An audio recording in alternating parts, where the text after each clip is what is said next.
আসসালামু আলাইকুম ওয়া রাহমাতুল্লাহি ওয়া বারাকাতুহু। বিসমিল্লাহির রহমানির রহিম। বৈশাখী টেলিভিশনের আল কোরআনের বাণী অনুষ্ঠান থেকে সকলকে জানাচ্ছি সাদর সম্ভাষণ। মহান স্রষ্টা আল্লাহ তাআলার শুকরিয়া আদায় করছি আলহামদুলিল্লাহ। বিশ্বনবী জনাবে মুহাম্মদ রাসূলুল্লাহ সাল্লাল্লাহু আলাইহি ওয়াসাল্লামের প্রতি দরুদ এবং সালাম প্রেরণ করেই শুরু করছি আজকের পরিবেশনা। আল কোরআনের বাণী অনুষ্ঠানের মাধ্যমে আপনারা ধারাবাহিকভাবে পুরো কোরআনের তেলাওয়াতকৃত আয়াতের সহজ সরল অনুবাদ এবং এর সংক্ষিপ্ত তাফসির জানতে পারবেন। চলুন প্রিয় দর্শক, আমরা অনুষ্ঠানের শুরুতেই সূরা আনফালের কিছু সংখ্যক আয়াতের সুললিত কণ্ঠের তেলাওয়াত এবং এর সহজ সরল অনুবাদ শুনে আসি। আউযু বিল্লাহি মিনাশ শাইতানির রাজীম। বিসমিল্লাহির রহমানির রহিম। يسألونك عن الأنفال قل الأنفال لله والرسول فاتقوا الله وأصلحوا ذات بينكم وأطيعوا الله ورسوله إن كنتم مؤمنين إنما المؤمنون الذين إذا ذكر الله وجلت قلوبهم وإذا تليت عليهم آياته زادتهم إيمانا وعلى ربهم يتوكلون الذين يقيمون الصلاة ومما رزقناهم ينفقون أولئك هم المؤمنون حقا لهم درجات عند ربهم ومغفرة ورزق كريم كما أخرجك ربك من بيتك بالحق وإن فريقا من المؤمنين لكارهون يجادلونك في الحق بعدما تبين كأنما يساقون إلى الموت وهم ينظرون وإذ يعدكم الله إحدى الطائفتين أنها لكم وتودون أن غير ذات الشوكة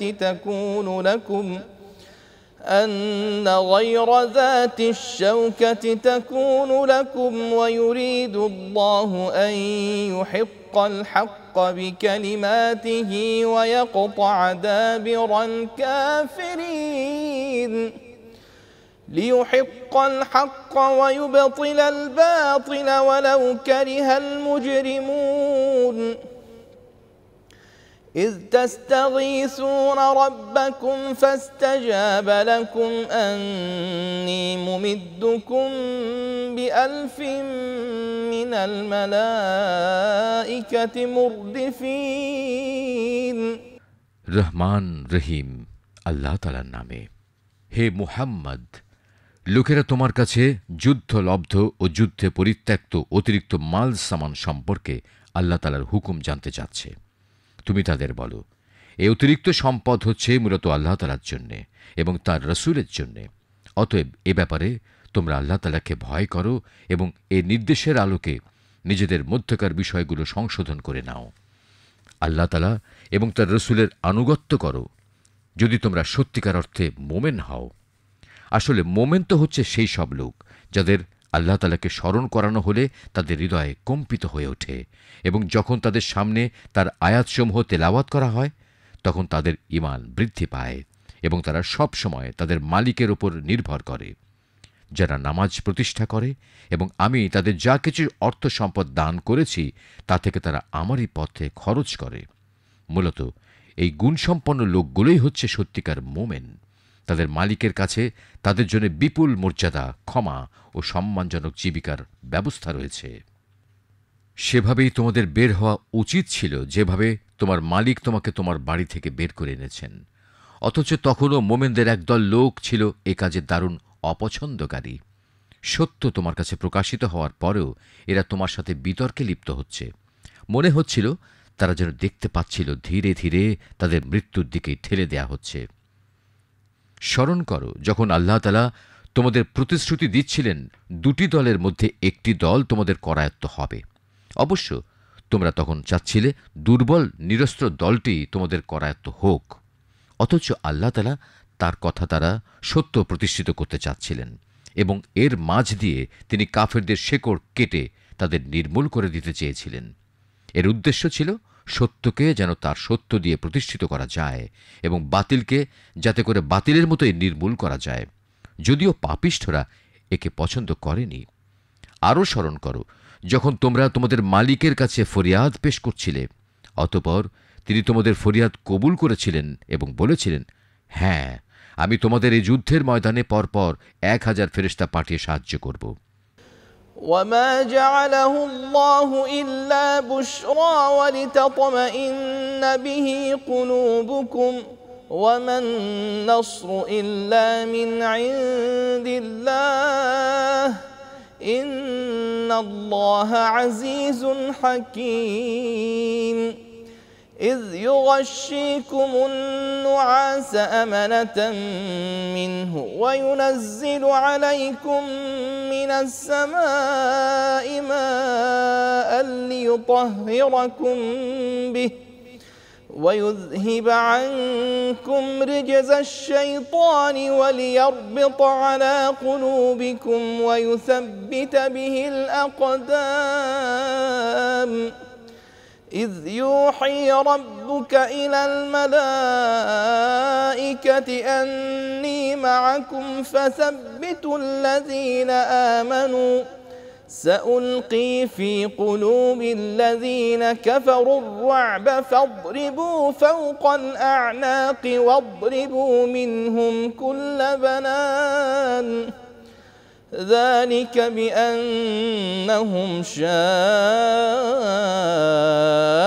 الله ورسوله ومن يشاقق الله ورسوله فإن الله شديد العقاب ذلكم فذوقوه وأن للكافرين عذاب النار يا أيها الذين آمنوا إذا لقيتم الذين كفروا زحفا فلا تولوهم الأدبار ومن يولهم يومئذ دبره إلا متحرفا لقتال أو متحيزا إلى فئة فقد باء بغضب من الله ومأواه جهنم وبئس المصير আল্লাহ তাআলা তোমাদের শুভ সংবাদ দেয়া ও তা দিয়ে তোমাদের মনকে প্রশান্ত করা ছাড়া অন্য কোনো কারণে এটা বলেননি। নতুবা আসল সাহায্য তো আল্লাহ তাআলার কাছ থেকেই আসে। নিশ্চয়ই আল্লাহ তাআলা পরাক্রমশালী ও প্রজ্ঞাবান।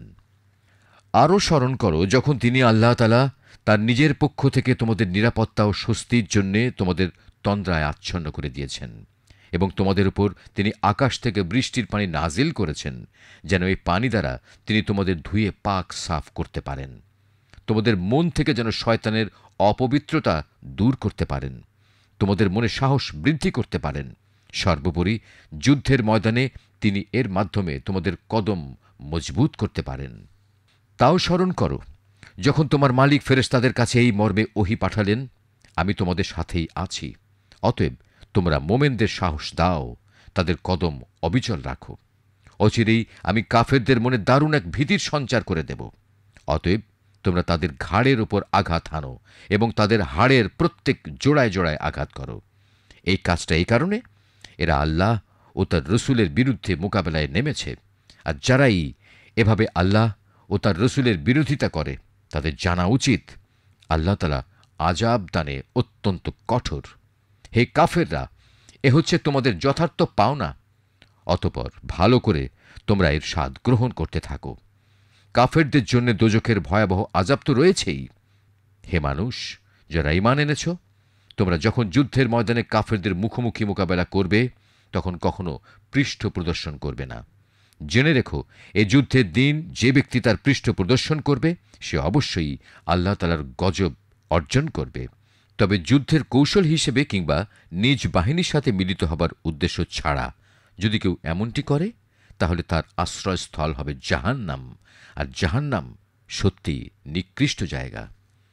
فلم تقتلوهم ولكن الله قتلهم وما رميت إذ رميت ولكن الله رمى وليبلي المؤمنين منه بلاء حسنا إن الله سميع عليم ذلكم وأن الله موهن كيد الكافرين إن تستفتحوا فقد جاءكم الفتح وإن تنتهوا فهو خير لكم وإن تعودوا نعد ولن تغني عنكم فئتكم شيئا ولو كثرت وأن الله مع المؤمنين يا أيها الذين آمنوا أطيعوا الله ورسوله ولا تولوا عنه وأنتم تسمعون ولا تكونوا كالذين قالوا سمعنا وهم لا يسمعون إن شر الدواب عند الله الصم البكم الذين لا يعقلون ولو علم الله فيهم خيرا لأسمعهم ولو أسمعهم لتولوا وهم معرضون يا أيها الذين آمنوا استجيبوا لله وللرسول إذا دعاكم لما يحييكم واعلموا أن الله يحول بين المرء وقلبه وأنه إليه تحشرون واتقوا فتنة لا تصيبن الذين ظلموا منكم خاصة واعلموا أن الله شديد العقاب যুদ্ধে যারা নিহত হয়েছে তাদের তোমরা কেউই হত্যা করনি, বরং আল্লাহ তাআলাই তাদের হত্যা করেছেন। আর তুমি যখন তাদের প্রতি তীর নিক্ষেপ করছিলে, মূলত তুমি নিক্ষেপ করনি, বরং করেছেন আল্লাহ তাআলা স্বয়ং, যেন তিনি নিজের থেকে মোমেনদের উত্তম পুরস্কার দান করে তাদের বিজয় দিতে পারেন। নিঃসন্দেহে আল্লাহ তাআলা সব কিছু শোনেন এবং সব কিছু জানেন। এটা হচ্ছে তোমাদের ব্যাপারে তার নীতি। অবশ্যই আল্লাহ তাআলা কাফেরদের ষড়যন্ত্র দুর্বল করে দেন। হে কাফেররা, তোমরা একটা সিদ্ধান্ত চেয়েছিলে, হ্যাঁ, আজ সেই সিদ্ধান্তকর মুহূর্তটি তোমাদের সামনে এসে গেছে। যদি এখনও তোমরা ভবিষ্যতের জন্য যুদ্ধ থেকে বিরত থাকতে চাও তাহলে তা তোমাদের জন্য কল্যাণকর হবে। তোমরা যদি আবার যুদ্ধের জন্য ফিরে আসো তাহলে আমরাও ময়দানে ফিরে আসব, আর তোমাদের বাহিনী সংখ্যা যত বেশি হোক না কেন তা তোমাদের কোনোই উপকারে আসবে না, কারণ আল্লাহ তাআলা ঈমানদারদের সাথেই রয়েছেন।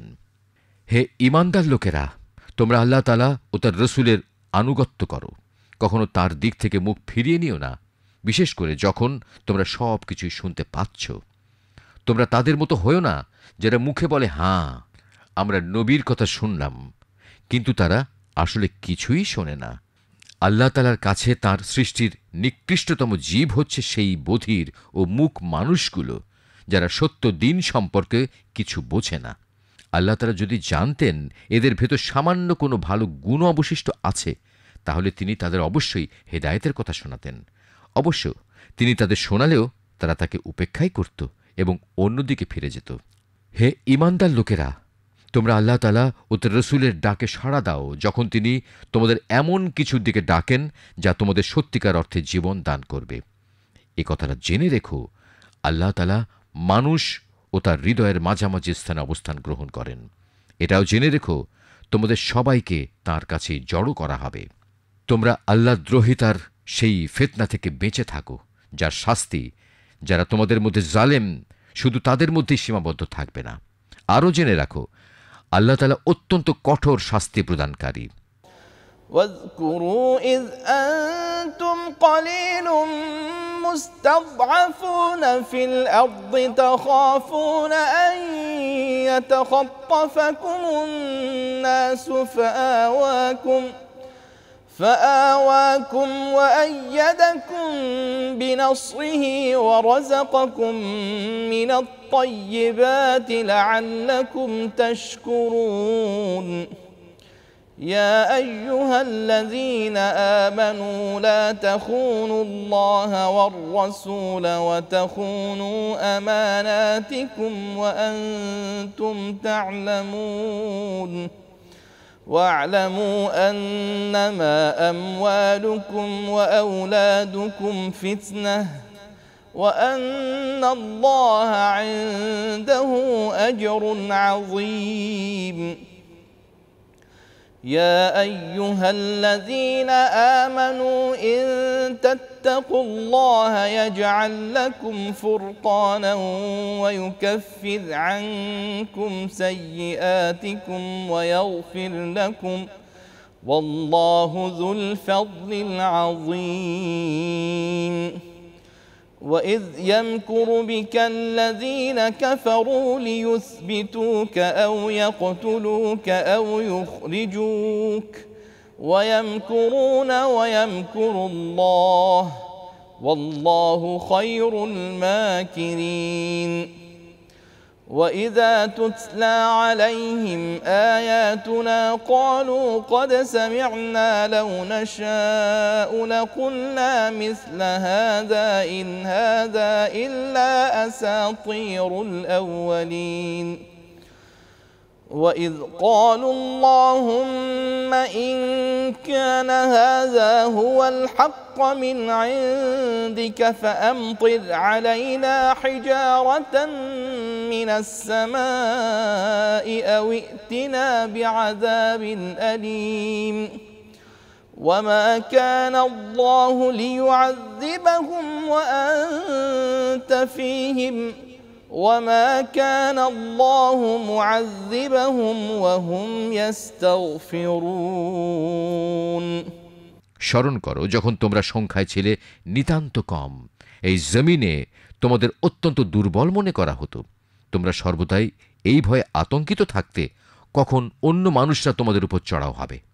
অতঃপর তিনি আল্লাহ তাআলা তোমাদের একটি ভূখণ্ডে এনে আশ্রয় দিলেন। তাঁর একান্ত সাহায্য দিয়ে তিনি তোমাদের শক্তিশালী করলেন এবং তিনি তোমাদের বহুবিধ উত্তম রিজিক দান করলেন। সম্ভবত তোমরা আল্লাহর এসব নিয়ামতের শুকর আদায় করবে। হে ঈমানদার বান্দারা, তোমরা আল্লাহ তাআলা ও তার রসুলের সাথে কখনো বিশ্বাসঘাতকতা করো না এবং জেনে শুনে নিজেদের আমানতেরও খেয়ানত করো না। জেনে রেখো, তোমাদের মাল সম্পদ ও সন্তান সন্ততি হচ্ছে আল্লাহ তাআলার পক্ষ থেকে পরীক্ষা মাত্র। যে পরীক্ষায় উত্তীর্ণ হবে তার জন্য আল্লাহ তাআলার কাছে মহা প্রতিদান রয়েছে। হে ঈমানদার লোকেরা, তোমরা যদি আল্লাহকে ভয় করে চলো তাহলে তিনি তোমাদের জন্য অন্যদের সাথে পার্থক্য নির্ণয়কারী কিছু স্বতন্ত্র মর্যাদা দান করবেন। তিনি তোমাদের গুনাহসমূহ মিটিয়ে দেবেন, তিনি তোমাদের ক্ষমা করে দেবেন। আল্লাহ তাআলা অনেক বড় দানের মালিক। স্মরণ করো যখন কাফেররা তোমার বিরুদ্ধে ষড়যন্ত্র করছিল, তারা তোমাকে বন্দী করবে অথবা তোমাকে হত্যা করবে কিংবা তোমাকে আপন ভূমি থেকে নির্বাসিত করে দেবে। এ সময় একদিকে তারা তোমার বিরুদ্ধে ষড়যন্ত্র করছিল, আর একদিকে আল্লাহ তাআলাও তোমাকে উদ্ধারের কৌশল চালিয়ে যাচ্ছিলেন। আর আল্লাহ তাআলাই হচ্ছেন সর্বোৎকৃষ্ট কুশলী। যখন তাদের সামনে আমার কোনো আয়াত পড়ে শোনানো হতো তখন তারা বলতো, হ্যাঁ, আমরা এই কথা আগেও শুনেছি, আমরা চাইলে এ ধরনের কথা তো নিজেরাও বলতে পারি। এগুলো তো আগের লোকদের উপকথা ছাড়া আর কিছুই নয়। তারা যখন বলেছিল, হে আল্লাহ তাআলা, মুহাম্মাদের আনিত কিতাব যদি তোমার কাছ থেকে পাঠানো সত্য হয় তাহলে একে অমান্য করার কারণে তুমি আমাদের উপর আসমান থেকে পাথর বর্ষণ করো কিংবা তুমি আমাদের উপর কোনো কঠিন শাস্তি পাঠিয়ে দাও। আল্লাহ তাআলা এমন নন যে তিনি তাদের কোনো আযাব দেবেন, অথচ তুমি সশরীরে তাদের মধ্যে বর্তমান রয়েছ। আর আল্লাহ তাআলা এমনও নন কোনো জাতির মানুষদের তিনি শাস্তি দেবেন, অথচ তারা কিছু লোক তখনও তার কাছে ক্ষমা প্রার্থনা করছে।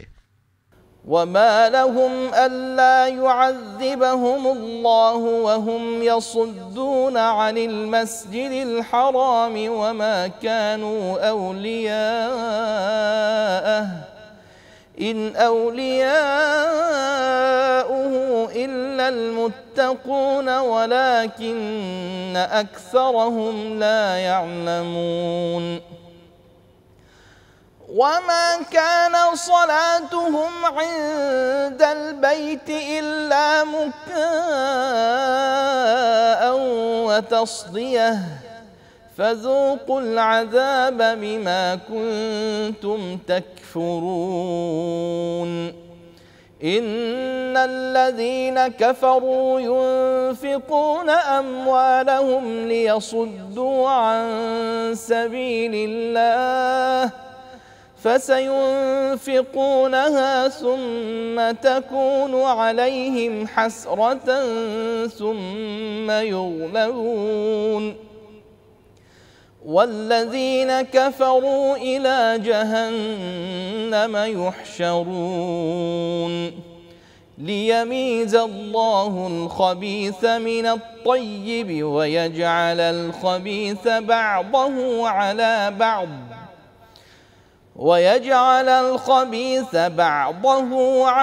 بعض فيركمه جميعا فيجعله في جهنم أولئك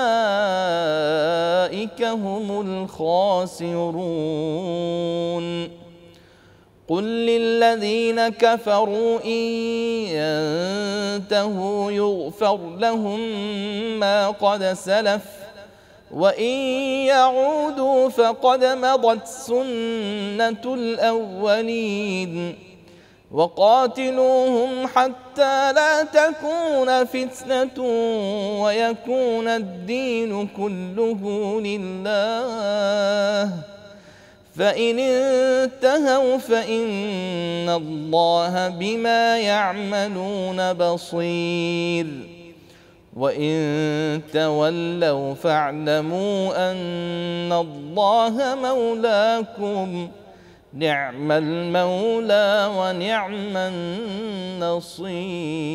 النصير صدق الله العظيم কেনই বা আল্লাহ তাআলা যারা কাফের তাদের আযাব দেবেন না, যখন তারা আল্লাহর বান্দাদের মসজিদুল হারামে আসার পথ থেকে নিবৃত্ত করে? অথচ তারা তো এই ঘরের অভিভাবকও নয়। এ ঘরের আসল অভিভাবক হচ্ছে তারা যারা আল্লাহ তাআলাকে ভয় করে, কিন্তু তাদের অধিকাংশ মানুষই এ কথাটা জানে না। এ ঘরের পাশে তাদের জাহেলি যুগের নামাজ তো কিছু শীষ দেওয়া ও তালি বাজানো ছাড়া আর কিছুই ছিল না। এ কারণেই আল্লাহ তাআলা তাদের বলবেন, এখন তোমরা তোমাদের কুফরি কার্যকলাপের জন্য শাস্তি ভোগ করো। যারা আল্লাহ তাআলাকে অস্বীকার করেছে এবং যারা নিজেদের ধন সম্পদ এ খাতেই ব্যয় করেছে, এর দ্বারা মানুষদের আল্লাহ তাআলার পথ থেকে ফিরিয়ে রাখবে। এদের জন্য তুমি ভেবো না, এরা এই পথে ধন সম্পদ আরও ব্যয় করতে থাকবে। অতঃপর একদিন সে ব্যয় করাটাই তাদের জন্য মনস্তাপের কারণ হবে। অতঃপর দুনিয়ার জীবনেও তারা পরাভূত হবে। আর যারা কুফরি করেছে, আখিরাতে তাদের সবাইকে জাহান্নামের পাশে একত্রিত করা হবে। এভাবেই আল্লাহ তাআলা ভালোকে খারাপ থেকে পৃথক করে দেবেন এবং খারাপগুলোর একটাকে আরেকটার উপর রেখে সবগুলো এক জায়গায় স্তূপীকৃত করবেন। অতঃপর তাকে জাহান্নামে নিক্ষেপ করবেন। মূলত এই লোকগুলো সেদিন ভীষণ ক্ষতিগ্রস্ত হবে। হে মুহাম্মদ, যারা তাঁকে আল্লাহ তাআলাকে অস্বীকার করেছে তাদের তুমি বলো, তারা যদি এ থেকে এখনও ফিরে আসে তাহলে তাদের অতীতে সব কিছুই ক্ষমা করে দেয়া হবে। তবে যদি তারা তাদের আগের কার্যকলাপের দিকে ফিরে যায় তাহলে তাদের সামনে আগের জাতিসমূহের ভয়াবহ পরিণামের দৃষ্টান্ত তো মজুদ রয়েছেই। হে ঈমানদার লোকেরা, তোমরা কাফেরদের বিরুদ্ধে লড়াই করতে থাকো যতক্ষণ না আল্লাহর জমিনে কুফরির ফিতনা বাকি থাকবে এবং দিন সম্পূর্ণভাবে আল্লাহ তাআলার জন্য নির্দিষ্ট হয়ে যাবে। হ্যাঁ, তারা যদি কুফর থেকে নিবৃত্ত হয় তাহলে নিঃসন্দেহে আল্লাহ তাআলাই হবেন তাদের কার্যকলাপের পর্যবেক্ষণকারী। এ সব কিছু সত্ত্বেও যদি তারা সত্য থেকে মুখ ফিরিয়ে নেয়, তাহলে তোমরা জেনে রাখো আল্লাহ তাআলাই হচ্ছেন তোমাদের অভিভাবক। কত উত্তম অভিভাবক তিনি কত উত্তম সাহায্যকারী।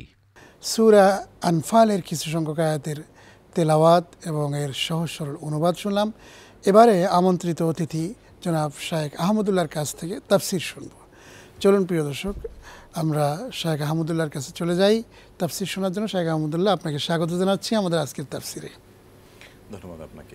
মোহতারাম, আসলে কোরআনের যে ধারাবাহিকতা, কোরআনের যে সিস্টেম, এই সিস্টেমে অনুযায়ী আমরা কোরআনের শিক্ষাটা আমাদের বাস্তব জীবনে পেতে হলে আগে যেভাবে রাসূল সাল্লাল্লাহু আলাইহি ওয়াসাল্লামের কাছে কোরআন এসেছিল বিভিন্ন প্রেক্ষাপট অনুযায়ী, এখন তো আমাদের সেই প্রেক্ষাপটটা ওইভাবে হুবহু নাই। তাহলে আমরা কি করে কোরআনের আমলটা সেভাবে আমরা করতে পারি? যেমন ধরুন, এই কোরআনের মধ্যে রয়েছে যুদ্ধের অনেক নিদর্শন, যেগুলি যেমন বদরের যুদ্ধ, খন্দকের যুদ্ধ, ওহুদের যুদ্ধ, সে বর্ণনাগুলোও তো কোরআনে আছে। এরপরে কোরআনের অন্যান্য শিক্ষাগুলো করার ক্ষেত্রে ব্যক্তিগত জীবনে, পারিবারিক জীবনে, সামাজিক জীবনের এই যে প্রেক্ষাপট এবং রাষ্ট্রীয় জীবনের কিন্তু বিভিন্ন দিকগুলো কোরআনের মধ্যে রয়েছে।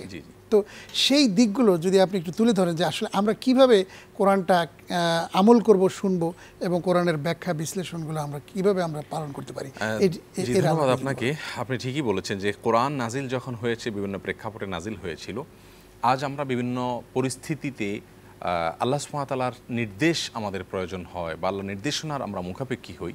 তো এখন তো আর ওহী আসবে না, তাহলে আমরা কোরআন থেকে কিভাবে সেই নির্দেশনা গ্রহণ করব। দেখুন, কোরআনে কারিমে আল্লাহ সুবহানাহু ওয়া তাআলা সব বিষয় আলোকপাত করেছেন এবং এক আয়াতে আল্লাহ সুবহানাহু ওয়া তাআলা বলেছেন, মা মিন রাতবিন ওয়ালা ইয়াবিসিন ইল্লা ফি কিতাবিন মুবিন। এমন কোনো বিষয় নাই পৃথিবীতে, শুষ্ক হোক আর্দ্র হোক, সব বিষয়গুলোর বিবরণী আল্লাহ সুবহানাহু ওয়া তাআলা কোরআনে কম বেশ দিয়েছেন। এই জন্য মানব জীবনের সমস্ত সমস্যার কোনো না কোনো সমাধান অন্তত ইনিশিয়ালি হলেও, সংক্ষেপে হলেও আল্লাহ সুবহানাহু ওয়া তাআলা দিয়েছেন, যার বিস্তারিত বিবরণ ব্যাখ্যা রাসূল আকরাম সাল্লাল্লাহু আলাইহি ওয়াসাল্লামের হাদিস থেকে আমরা পাই।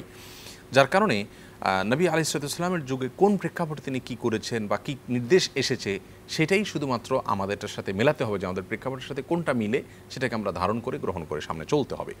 আজ আমরা যে সূরাটির তেলাওয়াত শুনলাম, শুরু করলাম সূরাতুল আনফাল। সূরাতুল আনফাল কোরআনে কারিমের গুরুত্বপূর্ণ একটি সূরা, যে সূরাটা মদিনায় অবতীর্ণ হয়েছে। এবং আনফাল শব্দের অর্থ মূলত নাফল থেকে, নফল এর বহু বচন হলো আনফাল। আমরা ফরজের বিপরীতে নফল বলি। এই নফল শব্দের অনেকগুলো অর্থ রয়েছে, তোর মধ্যে থেকে একটা অর্থ হলো দান, দাক্ষিণ্য, এহসান, অনুগ্রহ, এক্সট্রা।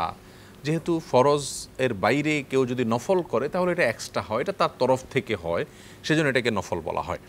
আর এখানে আনফাল বলতে, নফলের বহু বচন আনফাল বলতে যেটা বোঝানো হচ্ছে সেটা হলো যে যুদ্ধলব্ধ সম্পদ। যুদ্ধলব্ধ সম্পদের বিবরণ রয়েছে শুরুতেই, এবং এ সূরার বিভিন্ন জায়গায় আল্লাহ সুবহানাহু ওয়া তাআলা যুদ্ধলব্ধ সম্পদের কীভাবে বন্টন হবে, তার নীতিমালা কী হবে, সেগুলো আলোকপাত করেছেন, সে সমস্ত বিধিবিধান দিয়েছেন। সেই জন্য এই সূরার নামই হয়েছে সূরাতুল আনফাল বা যুদ্ধলব্ধ সম্পদের সূরা এই নামে। শুরুতেই আমরা দেখতে পাচ্ছি আল্লাহ সুবহানাহু ওয়া তাআলা শুরুই করেছেন এই সূরার ইয়াসআলুনাকা আনিল আনফাল দ্বারা, যার অর্থ হলো, হে রাসূল, আপনার সাহাবীরা তারা আপনার কাছে আনফাল সম্পর্কে জিজ্ঞাসা করে। আনফাল মানে যুদ্ধলব্ধ সম্পদ। আপনি বলে দিন, কুলিল আনফালু লিল্লাহি ওয়ার রাসূল। এরপরে জবাব এসেছে যে আল্লাহ সুবহানাহু ওয়া তাআলা আনফাল সম্পর্কে কী ডিসিশন দিচ্ছেন। কিন্তু তার আগে আমাদের প্রেক্ষাপটটা জানতে হবে। এই সূরা নাজিলের যে প্রেক্ষাপট, শানে নুজুল, সেটা হলো, আমরা জানি যে দ্বিতীয় হিজরিতে বদর যুদ্ধ সংগঠিত হয়েছে। ইসলামের ইতিহাসে প্রথম সম্মুখ সমর। মুসলিমরা অনেকটা বাধ্য হয়ে মদিনা ছেড়ে তারা মুখোমুখি হতে হয়েছে মক্কার মুশরিকদের। তারা যুদ্ধের জন্য বের হননি, কিন্তু এটা পরবর্তীতে যুদ্ধ পর্যন্ত গড়িয়েছে। সেই ঘটনাটিও আজকের এই সূরাতে দীর্ঘ বেশ অনেকগুলো পৃষ্ঠা বা অনেকগুলো আয়াত ধরে আল্লাহ সুবহানাহু ওয়া তাআলা আলোকপাত করেছেন কিভাবে যুদ্ধটি হয়েছে। আমরা সংক্ষেপে যদি বলে রাখি কিভাবে যুদ্ধটি সংগঠিত হয়েছে। আসলে আমরা জানি যে মক্কাতে মুসলিমরা বসবাস করতেন, সেখান থেকে তাদেরকে মক্কার মুশরিকরা বাধ্য করেছেন দেশান্তরিত হতে। তারা মদিনায় চলে এসে এখানে তাদের সব কিছু মক্কাতে ছেড়ে রেখে, এমনকি অনেকের সন্তান সন্ততি স্ত্রীকে পর্যন্ত সাথে আনতে পারেননি, রেখে দেওয়া হয়েছে। সম্পদ তো বটেই, সব কিছু রেখে তাদেরকে একটা দেশে চলে আসতে হয়েছে যাযাবরের মতো। রোহিঙ্গারা যেভাবে সব কিছু রেখে তাদেরকে যেরকম বিতাড়িত করে দেওয়া হয়েছে, আমাদের দেশের মানুষ, আমাদের দেশের সরকার তাদেরকে আশ্রয় দিয়েছে আলহামদুলিল্লাহ, ঠিক তেমনিভাবে মদিনার মানুষেরা কিন্তু এই মহানুভবতার এই অনুপম দৃষ্টান্ত তাদের ছিল প্রথম। তারা কিন্তু মক্কার মানুষদেরকে ওয়েলকাম করেছে, যখন তাদেরকে শুধু ঈমান আনার কারণে এই অপরাধে যখন তাদেরকে দেশান্তরিত করা হলো। এখন একজন মানুষ যার সম্পদ সহায় সব কিছু রেখে দিয়েছে, আরেকজন মানুষ গচ্ছিত করে রেখেছে, যখন সে সুযোগ পাবে তার সম্পদটাকে উদ্ধার করবার, অবশ্যই পৃথিবীর সমস্ত আইন, এমনকি আল্লাহর কোরআনও বলবে তাকে তার সে সুযোগ রয়েছে। আপনি আমার সম্পদ গচ্ছিত করে রেখেছেন, আমি সুযোগ পেলে আমার গচ্ছিত সম্পদটাকে পুনরুদ্ধার করবার নৈতিক অধিকার আমার আছে। মক্কার মুশরিকরা যেহেতু সমস্ত সম্পদ রেখে দিয়েছে, মদিনা যারা মুসলিম আসছেন তাদের, একবার আবু সুফিয়ানের নেতৃত্বে মক্কার একদল ব্যবসায়ীরা সিরিয়া থেকে মালামাল নিয়ে তারা যাচ্ছিল মদিনাতে। রাসূল করিম সাল্লাল্লাহু আলাইহি সাল্লামকে আল্লাহ সুবহানাহু ওয়া তাআলা কোরআন কারীমে আয়াত নাজিল করে বললেন যে ইয ইয়াইদুকুমুল্লাহু ইহদাত তায়ফাতাইনি আন্নাহা লাকুম। আল্লাহ তাআলা তোমাদেরকে বলছেন দুইটা দল তোমাদের সামনে আছে, একটা দলের কাছে প্রচুর সম্পদ আছে, আরেকটা দল আছে যাদেরকে তোমরা পরাজিত করে তোমরা সামাজিক অবস্থান মজবুত করতে পারবে। দুইটার কোন দল তোমরা চাও, বা তোমাদের জন্য দুইটার একটা দল আল্লাহ তাআলা দিবেন তোমাদেরকে। তোমরা মনে মনে চাচ্ছিলে যে সম্পদ নিয়ে যারা যাচ্ছে তাদেরকে আমাদের দরকার, কারণ এই মুহূর্তে আমরা সবাই রিক্ত হস্ত, আমরা যাযাবরের মতো আছি, আমরা মুসাফির হয়ে আছি, সব কিছু ছেড়ে চলে আসছি, অতএব এই মুহূর্তে আমাদের সম্পদটা প্রয়োজন। কিন্তু আল্লাহ সুবহানাহু ওয়া তাআলা চাচ্ছেন তোমাদেরকে সামাজিক শক্তি বৃদ্ধি করতে, এই জন্য ওইটা দেননি। যাই হোক, আবু সুফিয়ান নেতৃত্বে যখন যাচ্ছিল, রাসূল আকরাম সাল্লাল্লাহু আলাইহি ওয়াসাল্লাম মদিনা থেকে মুসলিমদেরকে বললেন যে তোমাদের সম্পদ পুনরুদ্ধার করবার সুযোগ তৈরি হয়েছে, চলো, যেহেতু তারাই গচ্ছিত করে রেখেছে সেই সম্পদ দিয়ে তারা এখন ব্যবসা করে যাচ্ছে, আসো তোমাদের গচ্ছিত সম্পদ উদ্ধার করে দেই। তিনি তাদের সহযোগিতার উদ্যোগ নিলেন, তাদেরকে নিয়ে বের হলেন। কিন্তু আবু সুফিয়ান এর নেতৃত্বে যখন যাচ্ছিল, আল্লাহ সুবহানাহু ওয়া তাআলা চাচ্ছিলেন মুসলমানদেরকে এর চাইতে বড় কিছু দেওয়ার। এই জন্য আবু সুফিয়ান ঘটনা শুনতে পেরে দ্রুত মক্কাতে সংবাদ পাঠালো যে আমাদেরকে অ্যাটাক করার জন্য মদিনা থেকে মুসলিমরা আসছে, তোমরা আমাদেরকে উদ্ধার করো। মক্কার মুশরিকরা তাদেরকে উদ্ধার করার জন্য আবু জেহেলের নেতৃত্বে অনেকগুলো মানুষ আসলেন। এখানে বদর নামক প্রান্তরে মুখোমুখি হয়ে গেল। মুসলমানদের কাছে কিন্তু কোনো অস্ত্র নেই, তারা কিন্তু যুদ্ধ করতে যাননি, তারা গিয়েছেন তাদের গচ্ছিত মালকে পুনরুদ্ধার করবার জন্য। কিন্তু সেখানে যুদ্ধের মুখোমুখি হলো, যেখানে কোনো অস্ত্রশস্ত্র নাই, সংখ্যায় মাত্র 313 জন। এই অবস্থাতে জেতা তো দূরের কথা, অস্তিত্ব সংকটের মুখোমুখি মুসলিমরা হয়েছেন, ভয়ে ভীত সন্ত্রস্ত হয়েছেন। আল্লাহ সুবহানাহু ওয়া তাআলা তাদেরকে গায়বীভাবে সাহায্য করেছেন, ফেরেশতা দিয়ে সাহায্য করেছেন। কঠিন পরিস্থিতি ছিল, আল্লাহ সুবহানাহু ওয়া তাআলা পরিপূর্ণভাবে সহযোগিতা করে প্রথম সম্মুখ সমরে মুসলিমদের বিজয় দিলেন। এই ছিল বদর যুদ্ধের ঘটনার সংক্ষিপ্ত সার। বদর যুদ্ধের ঘটনায় প্রচুর পরিমাণ 70 জন কাফের মুশরিকরা বন্দী হয়েছে, তাদের অনেক লোক মারা গেছে, কিন্তু মুসলিমদের আল্লাহ সুবহানাহু ওয়া তাআলা তেমন কোনো ক্ষয়ক্ষতি হতে দেননি। তো এই যুদ্ধলব্ধ সম্পত্তি, এই যুদ্ধের পরে যে লব্ধ সম্পত্তি, সেটা নিয়ে সাহাবীদের ভিতরে মত পার্থক্য দেখা দিয়েছে। কিছু লোক শত্রুদের ধাওয়া করতে গেছে, তারা এসে বললো যে সম্পদে আমাদের ভাগ আছে, আমরা ওই কাজে গেছি। আবার কিছু লোক সম্পদ আহরণ করেছে, তারা বলে যে আমরা আহরণ করেছি না আমাদের। তাদের মধ্যে মানে এটার আসল মালিকানা কে হবে, এটা নিয়ে যখন ভুল বোঝাবুঝি তৈরি হলো, তখন আল্লাহ তাআলা আয়াত নাযিল করলেন, কুল আনফালু লিল্লাহি ওয়া রাসূল। আজকে আতলাতকৃত আয়াতের প্রথম আয়াত, বলে দিন যে যুদ্ধলব্ধ সম্পত্তির সম্পূর্ণ মালিকানা আল্লাহ এবং তার রাসূলের। তো রাসূল আকরাম সাল্লাল্লাহু আলাইহি সাল্লাম যাকে ইচ্ছা তাকে দিবেন, তিনি পরিপূর্ণভাবে 313 জন যোদ্ধাদের মধ্যে সমান হারে যুদ্ধলব্ধ সম্পত্তিগুলো বন্টন করে দিলেন। এ হলো মোটামুটি সূরাতুল আনফালের সংক্ষিপ্ত সার এবং এর প্রেক্ষাপট। আজকে তেলাওয়াতকৃত আয়াতগুলোর ভিতরে একটি গুরুত্বপূর্ণ আয়াত আমি কোট করতে চাচ্ছি আপনার মাধ্যমে। আর সেই আয়াতটি হলো, আল্লাহ সুবহানাহু ওয়া তাআলা কিন্তু আমাদের সম্পদ এবং আমাদের সন্ততি সম্পর্কে সূরা আনফালের 28 নম্বর আয়াতে বলেছেন, ইন্নামা আমওয়ালুকুম ওয়ালামু আন্নামা আমওয়ালুকুম ওয়া আওলাদুকুম ফিতনা। আর জেনে রাখো হে দুনিয়ার মানুষ, তোমাদের সম্পদ এবং তোমাদের সন্তান সন্ততি, এই উভয়টি তোমাদের জন্য ফিতনা। ফিতনা মানে কি? ফিতনা মানে হলো পরীক্ষা। ফিতনা শব্দের অর্থ হলো পরীক্ষা, অর্থাৎ আল্লাহ সুবহানাহু ওয়া তাআলা তোমাদেরকে তোমাদের সম্পদ দিয়ে পরীক্ষা করতে চান, সন্তান দিয়ে পরীক্ষা করতে চান। এরা তোমাদেরকে পরীক্ষার মধ্যে ফেলে দেয়। সম্পদ তোমাকে সততার পথে থাকা না থাকার ব্যাপারে তোমাকে দোলাচলের মধ্যে ফেলে দেয়, ধোঁয়াশার মধ্যে ফেলে দেয়, পরীক্ষার মধ্যে ফেলে দেয়। খুব কম সংখ্যক মানুষ এই পরীক্ষা উত্তীর্ণ হতে পারে, লোভ সামলে সততার পথে টিকে থাকতে পারে। সন্তান মানুষকে পরীক্ষার মধ্যে ফেলে দেয়। সন্তানের মুখের দিকে তাকিয়ে মানুষ অন্যায় করে, সন্তানের ভবিষ্যৎ দিকে তাকিয়ে মানুষ দুর্নীতির পথে পা বাড়ায়, সন্তানের সুন্দরের চিন্তা করে মানুষ অন্যায় করতে বাধ্য হয় বা সেদিকে পা বাড়ায়। এই জন্য আল্লাহ সুবহানাহু ওয়া তাআলা এটাকে পরীক্ষা বলেছেন। আরও বিভিন্ন দিক থেকে এটা পরীক্ষা হতে পারে। এই জন্য আল্লাহ সুবহানাহু ওয়া তাআলা বলেছেন, ওয়া আন্নাল্লাহা ইনদাহু আজরুন আযীম। যারা এই পরীক্ষা উত্তীর্ণ হবে এবং দুনিয়ার মোহের উপরে আল্লাহ সুবহানাহু ওয়া তাআলার কাছে যা রয়েছে সেটার প্রতি আগ্রহ তার বেশি থাকবে এবং প্রাধান্য দিবে সেটাকে, তার জন্য আল্লাহ সুবহানাহু ওয়া তাআলার কাছে মহাপুরস্কার রয়েছে। এরপরে আল্লাহ সুবহানাহু ওয়া তাআলা আজকে তেলাওয়াতকৃত আয়াতের ভিতরে আরেকটা গুরুত্বপূর্ণ বিষয় বলেছেন, তা হলো 33 নম্বর আয়াতে সূরা আনফালে আল্লাহ সুবহানাহু ওয়া তাআলা বলেছেন আল্লাহর আযাব থেকে রক্ষার দুটি উপায় রয়েছে। আল্লাহ বলেছেন ওমা কান আল্লাহু লিয়ুআযযিবাহুম ওয়া আনতা ফীহিম, হে রাসূল আপনি যতদিন আছেন আপনি তাদের মাঝে থাকলে সেখানে আল্লাহ সুবহানাহু ওয়া তাআলার আযাব আসবে না। অর্থাৎ কোনো নবী কোনো রাসূল যদি কোনো উম্মতের মাঝে থাকেন তখন ওই অবস্থায় আল্লাহ সুবহানাহু ওয়া তাআলার আযাব সেখানে আসে না। আর দ্বিতীয়ত হলো ওমা কান আল্লাহু মুআযযিবাহুম ওয়া হুম ইস্তাগফিরুন, আর আল্লাহ সুবহানাহু ওয়া তাআলা কোনো জাতিকে আযাব দেন না যদি তারা ইস্তেগফার করে। যখন কোনো গণবিপদ আসে, গণসমস্যা দেখা দেয় একটা পরিবারের উপরে, একটা সমাজের উপরে, একটা সোসাইটিতে, তখন সকলের গণহারে ইস্তেগফার করতে হয়, আল্লাহর কাছে ক্ষমা প্রার্থনা করতে হয়, নিজেদের ভুলগুলো স্বীকার করে মার্জনা চাইতে হয় অপরাধের জন্য। এটা যদি করা হয় তাহলে আল্লাহ সুবহানাহু ওয়া তাআলা আযাব দেন না। তাহলে আল্লাহর আযাব থেকে বাঁচার জন্য দুটি উপায়, এক হলো নবীর উপস্থিতি, সেটা আমাদের মাঝে এখন আর নাই, আর দ্বিতীয়ত হলো ইস্তেগফার করা। আপনি ব্যক্তিগত জীবনে যদি কোনো বিপদে পড়েন, আমি কোনো ব্যক্তিগত জীবনে বিপদে পড়ি, আমাদের করণীয় হবে আযাব থেকে, আল্লাহ তাআলার আযাব যদি আমরা আঁচ করি, ফিল করি, তাহলে আল্লাহর শাস্তি পাকড়াও থেকে বাঁচার জন্য আমাদেরকে ইস্তেগফার করতে হবে, ক্ষমা প্রার্থনা করতে হবে। এটা পরীক্ষিত আমল। কোরআন এবং হাদিসের বিভিন্ন জায়গায় আল্লাহ সুবহানাহু ওয়া তাআলা বিষয়ে বলেছেন যে নূহ আলাইহিস সালাম তার জাতিকে বলেছেন কুল ইস্তাগফিরু রাব্বাকুম, তোমরা তোমাদের রবের ইস্তেগফার করো, ইন্নাহু কানা গাফফারা, তিনি ক্ষমাশীল এবং তোমাদের সমস্ত সমস্যার সমাধান করবেন, রিজিকের অনটন দূর করে দিবেন। এজন্য ইস্তেগফার বেশি বেশি করা উচিত। সেই সাথে ইহুদিদের ইবাদতের একটা বিশেষ ধারা সম্পর্কে আল্লাহ রাব্বুল আলামিন আলোকপাত করেছেন এবং আল্লাহ বলেছেন ওমা কানা সলাতুহুম ইনদাল বাইতি ইল্লা মুকাউ ওয়া তাসদিয়া। আর কাফিরদের ইবাদতের ধারা ছিল তারা আল্লাহর ঘরের পাশে এসে তারা হাততালি দিত এবং শীষ বাজাতো, এটা ছিল ইবাদত। অতএব এখনও যদি কেউ হাতে তালি এবং শীষ দেওয়াটাকে ইবাদত বানিয়ে নেয়, সেজন্য সেটা গুনাহ হবে এবং মুশরিক বা কাফিরদের সাথে সাদৃশ্যপূর্ণ কাজ হবে। তবে এমনিতে সাধারণ অবস্থাতে শীষ দেওয়া অথবা হাতে তালি দেওয়া এটা সরাসরি কবিরা গুনাহ না, তবে মাকরুহ, ওলামায়ে কেরাম এটাকে মাকরুহ বলেছেন। আমরা কাউকে উৎসাহিত করবার জন্য তালি দেওয়ার বিপরীতে তাকে যদি মাশাআল্লাহ বলি বা অন্য কোনো শব্দ বলি যা দ্বারা সে অনুপ্রাণিত হতে পারে, উৎসাহিত হতে পারে, সেটা ভালো। কিন্তু আমরা যদি হাতে তালি দিই, সেটি যেহেতু কাফিরদের একটি কালচার ছিল, সংস্কৃতি ছিল, সেই জায়গা থেকে সেটার প্রতি আমাদেরকে নিরুৎসাহিত করা হয়েছে। তারপর যদি কেউ দেয়, এতে কোনো বড় গুনাহ হবে, ব্যাপারটি হারাম হবে না, হারাম হবে, সে পর্যায়ে গুনাহ কিন্তু না। শীষ দেওয়াটাও একই রকম, এমনি কেউ দুষ্টমি করে বন্ধুবান্ধব বা কেউ কাউকে শীষ দিল, কিন্তু এটাকে ইবাদত হিসাবে দিলে অনেক জঘন্য অপরাধ হিসাবে বিবেচিত হবে। জি, অনেক ধন্যবাদ। সূরা আনফালের যে মূল স্পিরিটটা আপনি আজকে তুলে ধরেছেন, বৈশাখী টিভি স্টুডিও থেকে আপনাকে অনেক ধন্যবাদ। আপনাকে অনেক অনেক ধন্যবাদ। প্রিয় দর্শক, আমরা এতক্ষণ তাফসীর শুনলাম, কোরআন থেকে আমরা জানলাম, বুঝলাম। আসুন আমরা আমল করবার চেষ্টা করি, তাহলে কিন্তু আমাদের জীবন সুন্দর হবে। সেই সুন্দর জীবনের জন্যই আমাদেরকে চেষ্টা চালিয়ে যেতে হবে। প্রিয় দর্শক, বিদায় নেবার আগে জানিয়ে দিচ্ছি, বৈশাখী টিভির সব অনুষ্ঠানের আপডেট পেতে ভিজিট করুন youtube.com/বৈশাখী টিভি বিডি এবং facebook.com/বৈশাখী টেলিভিশন। এছাড়াও বৈশাখী টিভি অ্যাপ ডাউনলোড করতে গুগল প্লে স্টোরে গিয়ে বৈশাখী টিভি লিখে সার্চ দিন। সবাই সুস্থ থাকুন, নিরাপদে থাকুন। আজ শেষ করছি। আল্লাহ হাফেজ। আসসালামু আলাইকুম ওয়া রাহমাতুল্লাহি ওয়া বারাকাতুহু।